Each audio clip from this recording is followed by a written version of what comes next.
you ever looked back and thought, that was my chance and I missed it? Maybe someone offered you an opportunity, but you weren't prepared. Maybe the right person walked into your life at the wrong time. Or maybe you were so busy waiting for the perfect moment that you didn't recognize the real moment when it arrived. Here's the truth. Most people learn too late. Opportunity doesn't send a calendar invite. It doesn't announce itself. It shows up unexpected, unplanned, and unforgiving to those who aren't ready. But there are some people, rare people, who are always ready.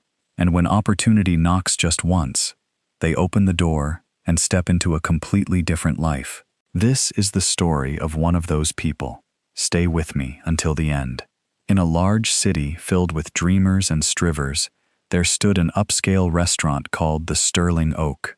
It was the kind of place where business deals were made, where celebrities dined quietly in corner booths, where one meal could cost more than some people earned in a week.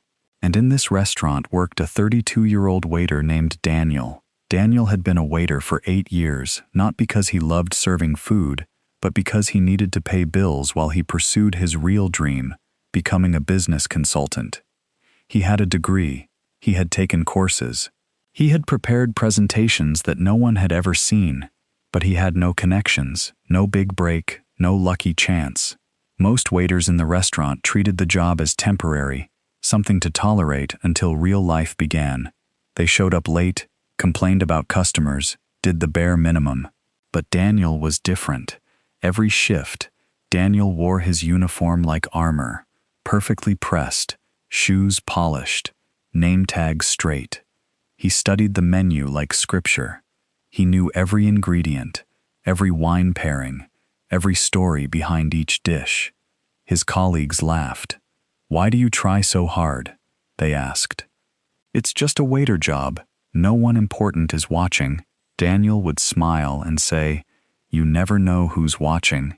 You never know when today might matter." The truth was, Daniel had a philosophy he had learned from his late grandfather, a man who had built a successful business from nothing. The luckiest people in the world aren't lucky. They're ready. When opportunity comes, it doesn't wait for you to prepare.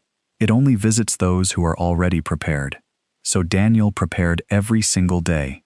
He read business books on his breaks. He practiced his speaking skills in the mirror. He kept his consulting portfolio updated on his phone, even though months passed without anyone asking to see it. Some nights, exhausted after a double shift, his roommate would ask, "Why do you keep studying? Why do you keep preparing? Nothing's happening." And Daniel would reply quietly, "Not yet, but when it does happen, I'll be ready." The city moved around him. Opportunities went to others, people with connections, people with luck, people who were in the right place at the right time. But Daniel kept preparing, waiting, ready. One Friday evening in November, the restaurant was particularly busy. Every table was full. The kitchen was running behind. 3 waiters had called in sick. The staff was overwhelmed, stressed, barely keeping up. Daniel was covering twice his normal section, moving between tables with practiced efficiency, never showing the pressure he felt. At 8:47 p.m., the restaurant manager rushed over to him, slightly panicked. "Daniel, I need you to take table 12. VIP just walked in. Robert Chen, CEO of Titan Consulting Group. His regular waiter is sick. Please just don't mess this up." Daniel's heart skipped. He knew that name. Titan Consulting Group was one of the largest business consulting firms in the country. Robert Chen was a legend, the man who had built a billion-dollar plane company from scratch, who was known for spotting talent in unexpected places. This was not just a table. This was opportunity, walking through the door unannounced. For a split second, Daniel felt fear. What if I say something wrong? What if I'm not good enough? What if this is my one chance and I blow it? But then he remembered. I've been preparing for this moment my entire life. I just didn't know it would look like this. He straightened his tie, took a breath, and walked to table 12. Robert Chen sat alone, reviewing documents on his tablet, his expression tired. He had the look of a man who had attended too many meetings. eaten too many business dinners, heard too many sales pitches. Daniel approached with genuine warmth, not nervousness. "Good evening, Mr. Chen. Welcome to the Sterling Oak. My name is Daniel, and I'll be taking care of you this evening." Robert glanced up, gave a polite but uninterested nod. Daniel didn't push. He didn't try to impress. He simply did what he had always done, served with excellence. When Robert asked about the salmon, Daniel didn't just recite the menu description. He explained the fish's origin, the chef's preparation method, suggested a wine pairing with specific notes that would complement the dish, and mentioned that if Mr. Chen preferred something lighter, the sea bass had been exceptional that evening. Robert paused, looked up, really looked at Daniel for the first time. "You know your menu. I believe in knowing my work, sir, no matter what that work is." Throughout the meal, Robert asked questions, some about food, some that seemed like tests.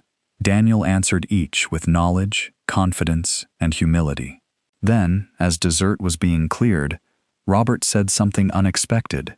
"Tell me, Daniel, what do you do when you're not serving wine?" This was the moment Daniel had prepared for without knowing it would come. He didn't fumble. He didn't apologize for being just a waiter. He didn't diminish himself. Instead, he said simply, "I study business consulting, Mr. Chen. I have a degree in business management. I've taken advanced courses in organizational strategy, and I maintain an active portfolio of case study analyses. I work here because I'm still building connections and waiting for the right opportunity, but I spend every spare moment preparing for the day that opportunity arrives." Robert studied him for a long moment. Most people wait for opportunity to arrive before they start preparing. By then, it's too late, but you're doing it backward. You're preparing while you wait. That's rare. He leaned back, coffee in hand. "Let me tell you something I learned 30 years ago when I was exactly where you are now."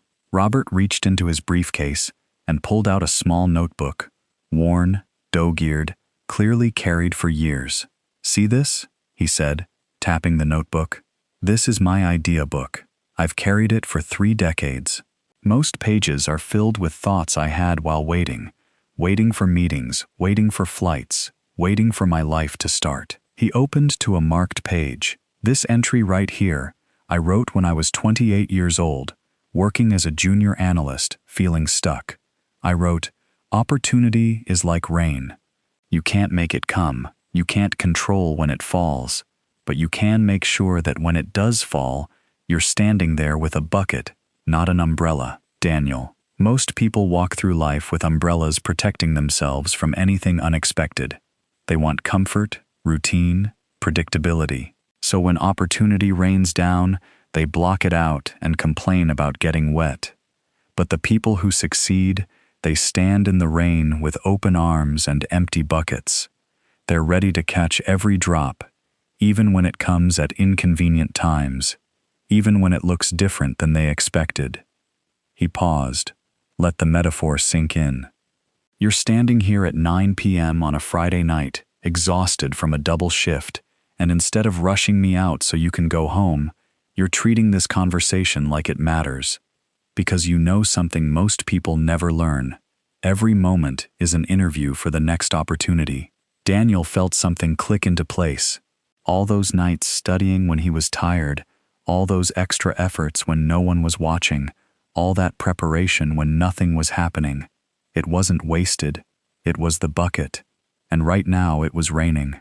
Robert closed his notebook and looked Daniel directly in the eyes. "My company is opening a new division.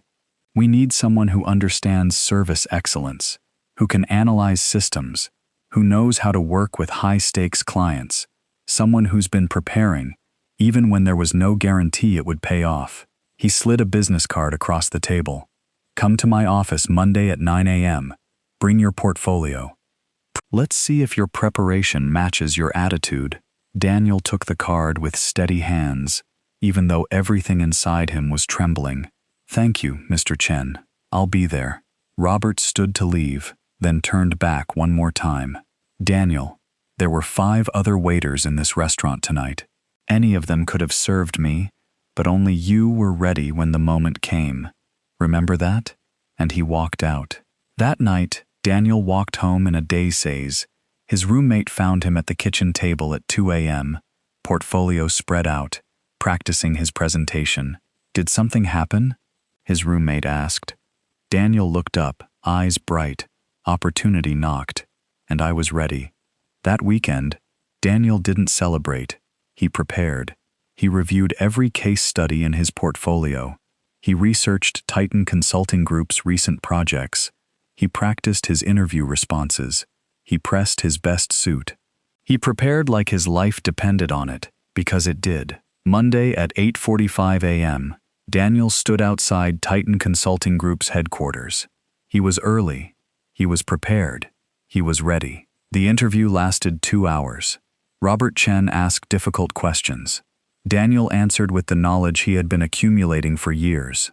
Knowledge most people thought was wasted on a waiter, but it wasn't wasted. It was invested. At the end of the interview, Robert said 5 words that changed Daniel's life. "When can you start working?" 3 weeks later, Daniel wore a different uniform: business suit, company badge, consultant title. 6 months later, he led his first major project.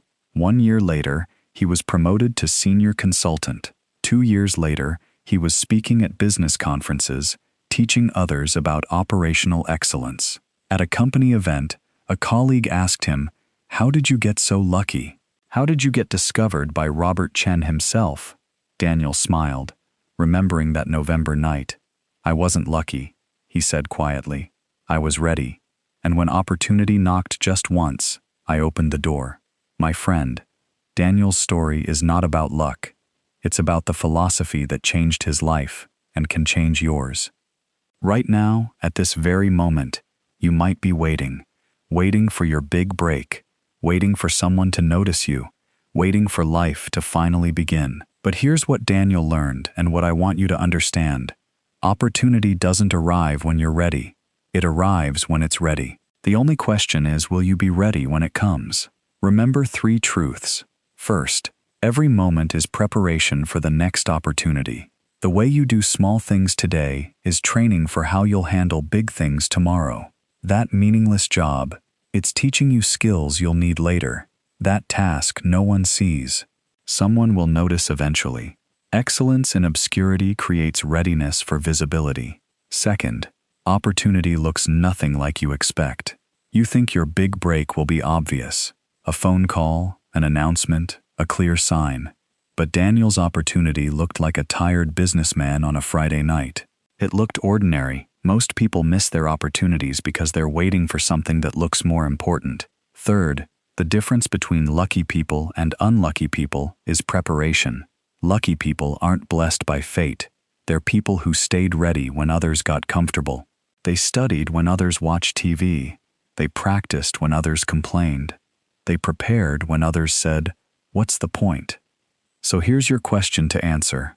When opportunity rains down on your life, and it will usually when you least expect it, will you be standing there with an umbrella blocking it out? Or will you be standing there with an empty bucket ready to catch every drop? Starting today, I want you to do 3 things. 1. Choose one skill that would matter in your dream opportunity. Spend 30 minutes today learning it, even if no one's watching, even if it seems pointless. 2. Prepare your portfolio, whatever that means for your field. Update your resume, practice your pitch, organize your work. So when someone asks, "Show me what you can do," you don't have to say, "Give me a week to prepare." 3. Treat every moment like it might be the moment. That random conversation, that regular Tuesday, that person you almost ignored. Any of them could be opportunity in disguise. Because here's the truth. Daniel learned standing in that restaurant with a business card in his hand. The world rewards people who are ready before they need to be. You can't control when opportunity comes. You can't force it to arrive, but you can control whether you're ready when it does. And that makes all the difference. If this story reminded you to stop waiting and start preparing, share it with someone who needs to hear it. Drop a comment telling me what's the one skill you're going to prepare today, Even though your opportunity hasn't arrived yet, let's become people who are always ready. Until next time, remember, opportunity doesn't wait for you to be ready. So be ready before opportunity comes. Your bucket is in your hands. Stand in the rain,